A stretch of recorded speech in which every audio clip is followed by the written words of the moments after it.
Good afternoon, seventh grade. I'm sorry I'm getting such a late start today. We are going to be talking today about China and the Cold War. So let me see, I'm not quite on the right slide here. I want to go back a few to here. Yeah, no, go back to this one. Okay, um, here we go. We're going to talk about, we're in chapter 19. We've been talking about post-World War II China and other countries. Yesterday we talked quite a bit about Japan and we talked a little bit about Germany. We're going to come back to them tomorrow. We talked about Konrad Adenauer, the leader of Germany, and how he had, after World War II, and how he had helped Germany recover. We talked about Western Europe and the Marshall Plan. We talked about the formation of NATO and the United Nations. So today we're going to look at this, what is the Cold War? Okay. Why do we call it a Cold War, and how is it different from just regular old war? Well, that's what we're going to be looking at. We're going to look at how Western democracies and communism are different. And then we're going to look at why was the Communist Party able to seize control of China, and what were the consequences of their actions there. We'll talk about each of those. And what were the causes and consequences of the major Cold War crises?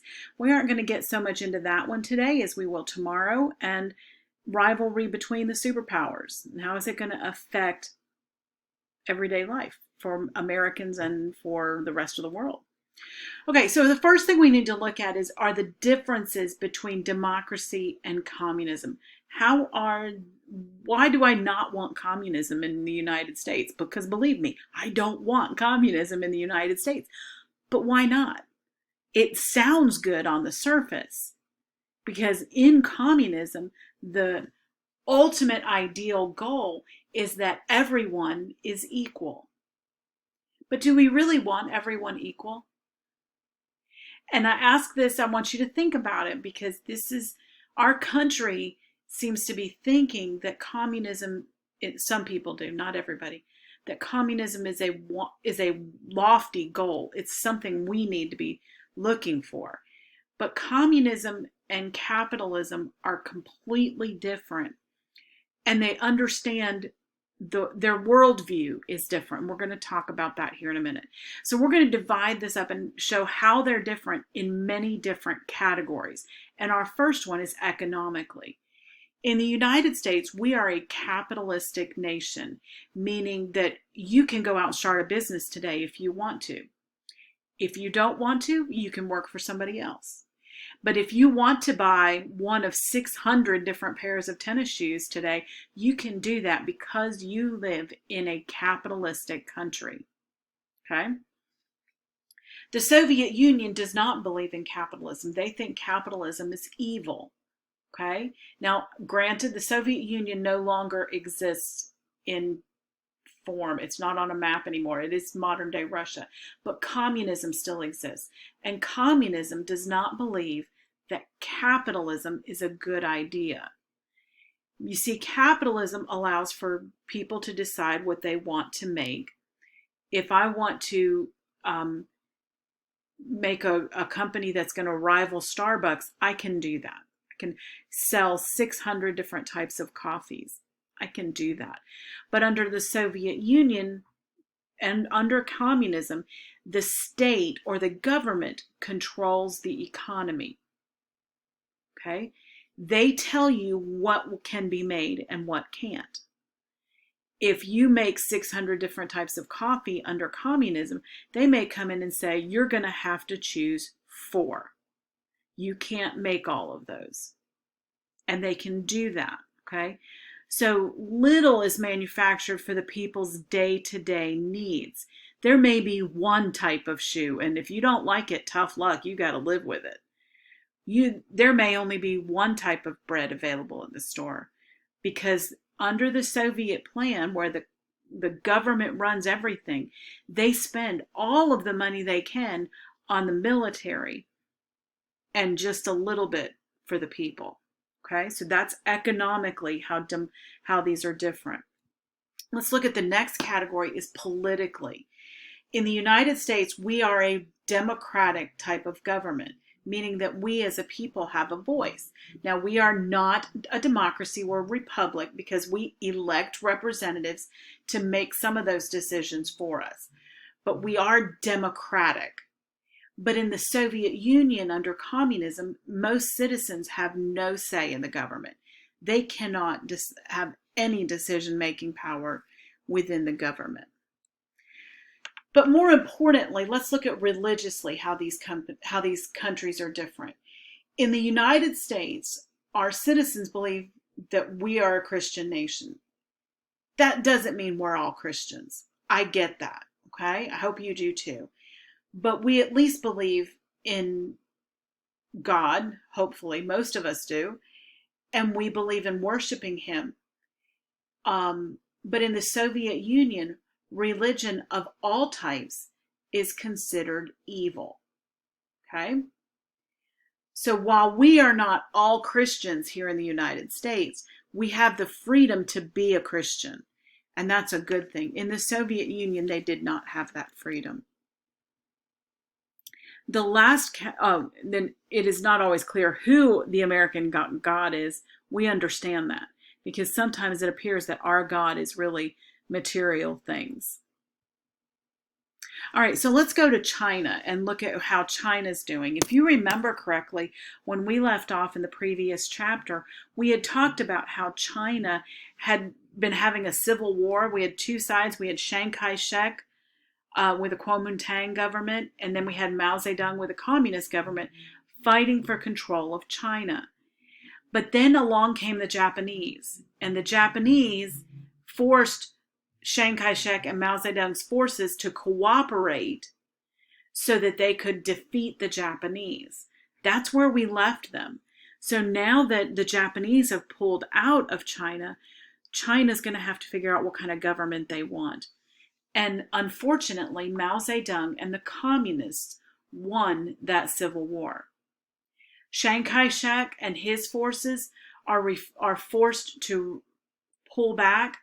They go to the island of Taiwan and they establish their Republic of China on just that little island. And then the rest of China falls to communism. And it is still communist today. We're going to get into that in a minute.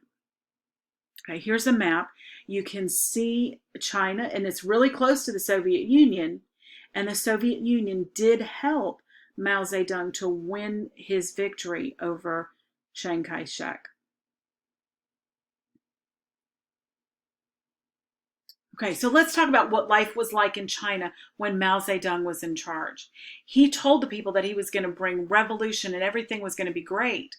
But when he took power, first of all, there was a little bit of animosity towards the Soviets. They still butted heads because Mao Zedong wanted to do things his way, not the way Stalin wanted him to do them. So that's going to create some problems, but we aren't going to get into that so much this year. Mao Zedong brought into China a 5-year plan, very similar to what Stalin had done in Russia. He wanted to control the economy. He wanted to make everything better. He was going to revive the economy with this 5-year plan. And part of it was he was going to increase agriculture or farm production so they'd have more food, and industrial production so they could produce more things that they could sell overseas. And so to accomplish this, he devises the Great Leap Forward. This is an industrial and agricultural failure, okay? What happened was he forced people in China to work in factories and they didn't know what they were doing. So they were producing steel that the rest of the world didn't want. So that was part of the problem there. I mean, nobody would buy Chinese steel. It was useless. He forced people to work in farms that didn't know what they were doing, and then forced them to share equipment because there wasn't enough to go around. So then millions more Chinese people are dying from famine. It was horrible. There was no capitalism. Nobody could do what they wanted. They were all forced into particular jobs, that Mao wanted them to do. And then he comes up with another idea. He's going to have a cultural revolution.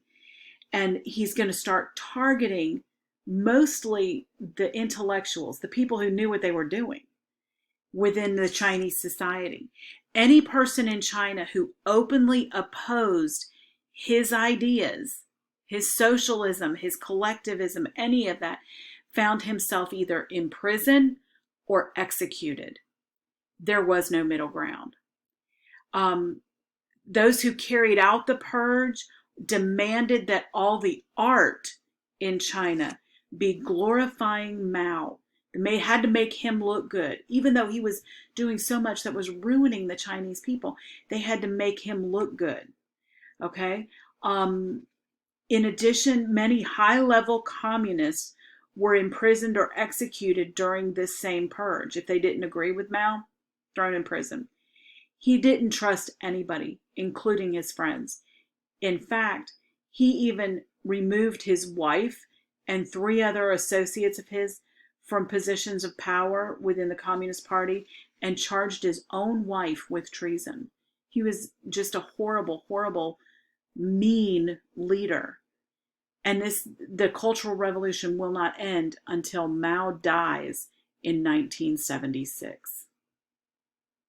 So life in China under Mao was horrible from 1945 to 1976.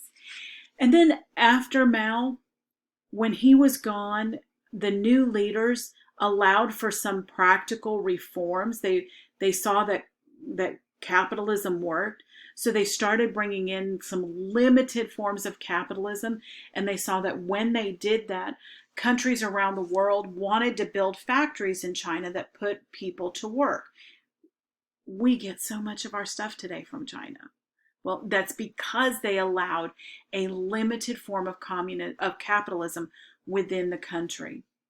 So some economic reforms came, but they remained a very communist country, very state-controlled, government-controlled, until 1989, when an event called Tiananmen Square happened. Now, I'm old enough to remember this event because it happened in 1989 and I was a teenager. But Tiananmen Square was a really scary day, okay? What happened was Chinese young people, mostly like college age and a little older young people, were protesting the Chinese government and their control of the society. And they were peacefully protesting in a place in China called Tiananmen Square. And it was on television. It was televised worldwide. So we all saw that it was peaceful. They weren't creating problems. They weren't rioting. They were just protesting. And suddenly, Chinese troops moved in and murdered these people on television. They killed more than 2,000 people as they smashed the student movement. It was horrible. I do remember seeing this on television. I don't want to go on forward. That event was it was a terrible day. These people were, hold on, I still keep trying to go forward. There was a violent end to these demonstrations, and people knew that China was going to be communist for quite a while, and it still is today. All right, I'm about out of time, so I'm going to call it a quits there today. Make sure you've got your notes with you as you take your quiz, okay?